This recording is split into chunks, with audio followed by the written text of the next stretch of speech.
سلامونه او نیکې هیله مند یم چې جوړ او روغ به یاست. دغه ورځ کې ډالر بیا 9 افغانیو ته راغلی او ډالر بیا کښته شو.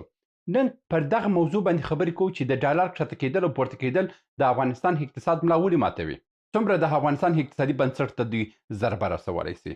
دا د ډالر هر ورځ کې پورته کېدل کښته کېدل او 1 سنټ په تاوباله کېدل دا په هموم ډول باندې عام خلکو ته نه معلومیږي، مګر په اقتصاد کې دا یو دومره قوي ضربه ده چې د بسته د هیواد په سطح باندې هر ځل چې یوه افغاني تبادله تاوباله کېږي یا پورته یا کښته کېږي، نو په همدې خاطر باندې د ټوله نړۍ هغه اقتصادي روان حالت دغه ته خطر رسوي او هغه ډېر که داسې ووایو چې دغه حالات که دوام پیدا کړي موږ اقتصادي ضربه او اقتصادي فلجتوب ته هم رسوي. نن پر دغه موضوع باندې خبرې کوو چې ولې ډالر په دغسې حساس شیبو کې لکه د روژې میاشتې اختر شپې چې د لوی اختر شپې دي په دغسې شپو کې ډالر ولې کښته کېږي او برته ولې د روژې د تېرېدو سره برته د ډالر پورته ځي. زه پر دغه موضوع باندې خبرې کوو انشاءالله چې په دې موضوع کې به انشاءالله تاسو ډېر معلومات ترلاسه کړئ. لکه څنګه چې تاسو ته مې په څو ویډیوګانو کې هغه مخکې ویډیوګان کې ما ویلي دي چې ډالر چې کله هم پورته کېږي د ډالر پورته کېدل او کښته کېدل د ځان یو چارچوکاټ لري، یو رول لري، یو سیستم لري. داسې لکه افغانستان غوندې نه دی چې بس ډالر یو ورځ کې کښته یو ورځ پورته یو ورځ کښته. نور نړۍ چې ده په هغه اقتصادي قدرتونه چې دي دوی چې دي که موږ راسو د عربستان هیواد یاد کو، د عربستان پیسې چې دي حدودا د 1993 کال څخه بیا تر ننه پورې چې 2025 کال دی که تاسو ګراف وګورئ د دغه څو کلونو کې چې حدودا هغه دی 22 کاله کېږي، په 22 کالو کې د عربستان پیسه د ډالر په وړاندې 1 سنټ هم تغیر کړی نه دی. یعنی هغه په یو قوي حالت کې ولاړه ده او که دا په نړۍ کې هر رقم اقتصادي فشارونه راځي، هر ډول لاسه راځي، مګر عربستان خپل اقتصادي حالت یې درولی دی. په د ډالر په مقابل کې د ډېر ښه مقاومه پیسې دي. که څه یا کښته کېږي یا لوړېږي هغه به ډېر کم وسي، مګر د بسته دغه 22 کاله کې که موږ وګورو ډېر کم فیصدي ده چې د دوی ډالر تبادله سوي اوسي. یعنې یوازینی هغه کرنسي ده چې دوی د ډالر په مقابل کې خپل مقاومت یې ساتلی دی او دا د یو هیواد اقتصاد دپاره ډېر قوي رول لوبولی سي. او که راسو افغانستان ته راسو، د افغانستان پیسې چې دي کله اویا دي، کله بیا هغه د 90 ته هم رسیږي. موږ که د اویا او د 90 په منځ کې وګورو دلته 100 افغانۍ تغیر و تبدیل راغلی دی. دغه تغیر تبدیل چې دی که موږ اوس یو اقتصادي قدرت واوسو چې موږ صادرات ولرو، چې کله هم ته صادرات لري او نورو هیوادو ته خپل جنس لیږي، لکه چین چې دی، لکه عربستان چې دی تیل لیږدي، دوی ته بیا ډالر راځي او دا ډالر چې دی بیا که خپل په هیواد کې چې پیسې ډېرې سوه او د دوی پیسې کمې دي، دا دی چې د دوی پیسو ارزښت ډېرېږي او د ډالر قیمت کمیږي. او چې کله د افغانستان غوندې یو هیواد راسي چې نه صادرات لري، نه ټولو سیستم پر وارداتو باندې ولاړ دی، د داسې هیواد ټولې چارې پر کومکونو ولاړ دي او ټولو په استخباراتي پروژو باندې ولاړ دي، د دې هیواد دپاره بیا دا لازمه نه ده چې دی د ډالر یا کښته کړي یا یې پورته کړي، خو تر ډېر حده باید اوسني چارواکي اوسني خلک چې دي دې باندې دومره توجه وکړي چې ډالر باید په یو نقطې باندې تر حده اضافه چې څومره فشار راځي په هغه فشار کې باید مقابله وکړي او ډالر باید دوی وساتي. د مثال په ډول باندې ډالر د اویا څخه راغلو 9 افغانۍ ته راغلو، 9 افغانۍ ته راغلو او که دا موږ دغه یو روپۍ وګورو، دا 1 افغانۍ دا به هم خلکو دپاره هېڅ فایده نه لري، نه به قیمتونو کې کموالی راسي، نه به ډېروالی راسي. مګر که موږ راسو په اقتصادي څرخي کې وګورو، د افغانستان اقتصادي څرخه چې ده حدودا 12 میلیارده افغانۍ موږ په کلنۍ ډول باندې موږ تبادله لرو. که موږ راسو په یوه ورځ کې وګورو 1 میلیارد افغانۍ موږ تبادله لرو، یعنې په یو میاشت کې. او که بیا موږ دغه زر میلیونه چې کېږي که دا موږ ته تقسیم پر دیشکو داسې وایي چې حدودا په یوه ورځ کې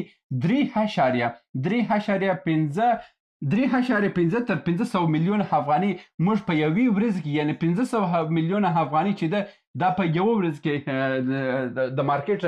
تبادله ده په افغانستان کې. که موږ دغه 1500 میلیونه افغانۍ کې که موږ دغه ټول تبادلات چې دي دا بیرته ریښه ډالر ته وخوري، ځکه چې زموږ خپله د افغانستان داسې چې دي کوم توکي چې دي هغه په ډېر هوسې په ټوله مارکیټ کې 20% دي، مګر 80% د دې چې دي دا ټول بهرني توکي دي تبادله کېږي. که هغه غوړي دي، که هغه غوړه دي، که هغه هر څه دي، دا د بهرني توکي دي چې تبادله کېږي. که اوس راسو موږ بیخي دغه 20% کې دا 100 میلیونه افغانۍ چې دي دا مکمله ختم کړو، 500 میلیونه افغانۍ کې 400 میلیونه افغانۍ چې دي دا په بهرني توکي باندې وشمېرو. ښه 300 میلیونه افغانۍ چې دي دا د امریکایي ډالرو په مقابل کې که موږ تبادله کوو یا اندکې یا پورته کېږي یا کښته کېږي، په دې کې حدوداً که تاسو حساب ورته وکئ په دې کې میلیونونه افغانۍ بعضې تجاران، بعضې پانګوال په دې کې تاواني کېږي. د دغه تاوان او د دغه جوړکې چې یوه هندکه جوړکه چې ده د دغه هندکې جوړکې تاوان زموږ تجاران نه لري. عام خلک په دې باندې نه پوهېږي، مګر یو تجار په دې باندې ښه پوهېږي چې نن که ډالر پورته راغی او موږ هم خپل جنس هغه ځای تجر ونه رسوله، د ډالر پورته کېدل موږ ته دومره ضربه رسوي، زموږ اقتصادي حالت دومره خرابوي. نو دغه ډول کړنې چې دي د تجارت دپاره ډېر خطرناک ثابتېدلی سي، او دا ډول که داسې دوامداره دا فلکچویشن ولري، یعنې دغه نوسانات چې دي دا لرزه چې ده اقتصادي لرزه چې ده په دې ډول باندې تاواله کېږي، دا ډول فارسي کې ورته نوسانات وایي او موږ په پښتو کې اقتصادي لرزې وایو. همدغه اقتصادي لرزې که موږ په دوامداره ډول باندې په اقتصاد کې ولرو، دا د افغانستان اقتصادي حالت خرابوي. یعنې که په یوه ورځ کې هم دغه موږ د ډالر څو جوټکې ولرو، په دغه یوه ورځ کې څو پانګوال د خپل ټولې پیسې د لاسه ورکوي. دا هغه څوک پوهېږي چې په صرافي کې واوسي. کوم کسان چې دا ویډیو د صرافان دي هغه ګوري، دوی ته معلومیږي چې په یو واړه جوټکې کې څومره واړه صرافان چې دي خپل پیسې د لاسه ورکوي، څومره واړه صرافان چې دي په یو ورځ کې به بیرته قوي کېږي. دا ټول په بخت باندې دي، او د دې بخت کیسه چې ده دا کلي د چا سره ده. اوس پر دغه موضوع باندې خبرې کویم. هر کال چې په افغانستان کې د اختر شپې ورځې کېږي، دا د کرزي صاحب د وخت څخه شروع، بیا د ولسمشر کرزي د ولسمشر غني د حولې دورې څخه تر پایه پورې که یاد کړو دا ډول حالت باندې روانو. دغه حالت داسې دی چې دلته د اختر ورځې چې کېږي، د اختر ورځې چې کېږي د بهر هېوادو څخه خلک خپل کورنۍ او خپل دوستانو خپل ملګرو ته پیسې لیږي. دا پیسې چې دي د افغانستان حدودا 20% اقتصاد جوړوي. تاسو په دې باندې خبر نه یاستئ چې دا کوم کسان چې وایي چې یاره کمپ میشت دی وچې شي دا 20% اقتصاد تاسو جوړوي. هر کال موږ نږدې 1.2 میلیارده افغانۍ چې دي دا د موږ د بهرني افغان بهرمیشتو کسان څخه موږ هر کال د 1 څخه تر 2 میلیارده افغانۍ دوی افغانستان ته راستوي، او دا 1.1 تر 2 میلیارده افغانۍ چې دي دا د افغانستان په اقتصادي حالت کې ډېر قوي رول لري. یعنی ډېر ځوانان چې دي، ډېر احساساتي ځوانان چې دي، خارج میشي، کمپ میشي، چی شي دي، چی شي، مګر همدغه خلک نه اوسي نن ته په افغانستان کې ته ژوند نسي کولی. د همدغه خلکو پیسې دي چې دلته د اقتصادي چرخې ته راځي، دا پیسې چې دلته واوړېدلې د دې بس حرکت دی. سبا دا پیسې ستا په لاس کې راځي، بل ورځ کې د دې په لاس کې، بل ورځ کې د دې په لاس کې، د دې په لاس کې. نو همدغه دی چې اقتصادي چرخه حرکت پیدا کوي او ټولو خلکو ته د ماښام ډوډۍ پیدا کېږي. دغه د اختر شپې ورځې چې دي دغه پیسې چې د غربي هېوادو د نورو هېوادو څخه راځي افغانستان ته دا ټوله په ډالر راځي. په دغه خاطر باندې په ډېر حکومتونو کې هم دا کارونه کېدل چې د اختر شپې ورځې چې وه راتله ډالر یې کموله، په 9 شپېته یې کول، 15 شپېته ته یې رسوله، 15 شپېته ته یې رسوله، 2 شپېته ته یې رسوله. بیا چې کله هم اختر تیر سوی وای، اوس هم همدغه کار دی چې د اختر تیر سو بیا به وویني چې ډالر برته 2.70 ته ولاړی یا 3.70 ته ولاړی یا بیخي ولاړی 15.70 ته ولاړی. نو دا کومې کیسې چې دي دلته په افغانستان کې مافیا روانه ده. دا څو صرافان چې دي په کابل کې په شهزاده سرای کې، دغه شهزاده سرای کې د څو مافیا ده. په کندهار صرافي کې ده، خراسان مارکیټ کې ده. 3 عمده صرافیانې په افغانستان کې دي چې دوی د افغانستان غریب ولس باندې دوی تجارت کوي. همدغه کسان دي چې کله د ډالرو راتګ افغانستان ته ډېر څو دوی ډالر ښکته کوي چې یو غریب چې په کال کې یو 100 200 300 د نورو هېوادونو څخه ترلاسه کوي په دغه ورځ کې د دوی هغه ډالر چې دوی مجبور دي چې باید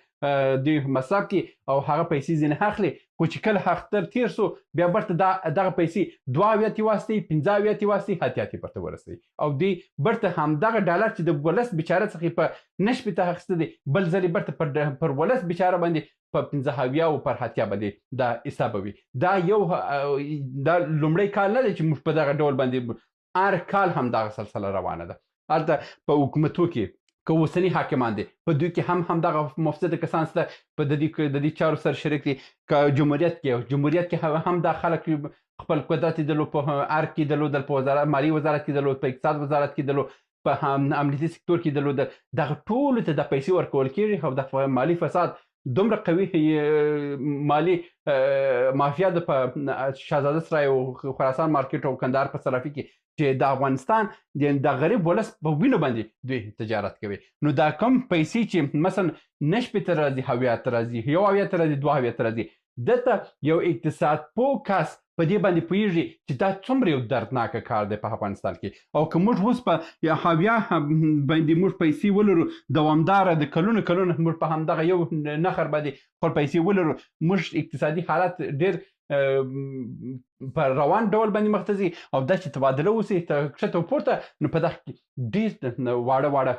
پانګوال چې دي خپل سرمایه د لاسه ورکوي او دا د افغانستان د تجارتي سکتور دپاره ډېره لویه ضربه ده چې دا د یو څو مافیایي کړیو د خوا ترسره کېږي دا خبره تر په پای کې زه کومه چې د روژې په میاشت کې دا اول ځل نه دی دا هر کال دا کار کېږي خو چې روژه تېره سوه دا له 9 ډالر چې د ولس څخه په 9 اخیستی دی دا په 15 اویا برته په دغه ولس باندې دوی خرڅوي هیله مند یم چې یو څه مو ترلاسه کړي اوسئ تر بیا هم په الله سپارم ښې چارې سلامونه موږ ډېر موضوعات جوړ کړي دي که سیاسي موضوعات غواړئ ووینئ نو دلته کلیک کړئ او که غواړئ اقتصادي موضوعات وګورئ نو دلته کلیک کړئ